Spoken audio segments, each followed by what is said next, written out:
Yathi sisi, ngithanda ukubonga kuko konke losendele kona. Kusukisela ekuqaleni kwale nkinga le, kwalesifo lesi.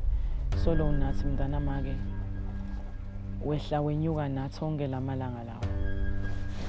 Kazi mntwana sekhaya. Uyazi ukuthi umsaba makhelwane ngiba abantu bokuthoma abaza phambili. Anyway Mongezi besimazi sonke besimthatha njengomntwana wethu sonke la emphakathini. Ungakhathazeki mntasekhaya. Hayi yena bekangimuntu lolungile shem. Empeleni bekangimuntu webantu. Manje indaba ila.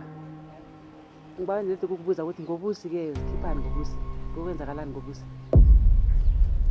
Hey sisi. Yena ngidamthatha ngihlale naye.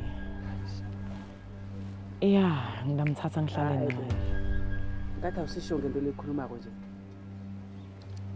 Sisi yathi kuthi kuningi lokwendakalako. Uyamathi June ukuthi ungumuntu lonjani. And uyayathi ke lembe yabo nalobhuti wabo.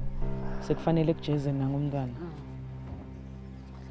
Mara sonke la besazi ukuthi indoda yakho nobhuti wakhe abakhambelani. Mara indaba la ingomntwana. Umntwana akangena empini yabo and umntwana akanacala. Sesibona kunjalo lo uyamathi June. Uthi ungumuntu lonjani. Ngihlale ngishumayela lona lelivangeli onke lamalanga. Ngimtshela ngemntwana ngiyashumayela livangeli alivakali ngihlabela lichorus onke lamalanga akangivane ukuthi ngithini onke lamalanga makusa ngibusaphi sisi. Mara ungakhathazeki mntwana sekhaya.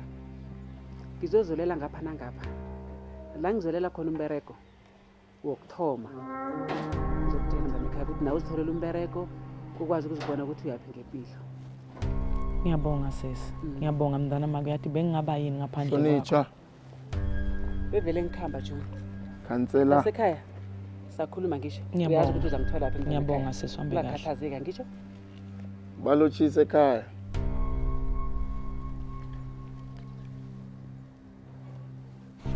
Ngazi ukuthi lo bakhuluma ngami.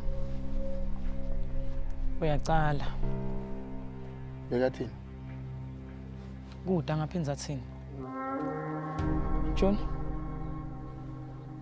Singakhuluma. Ungilalela. Nanga uzokhuluma ngobusaphi la.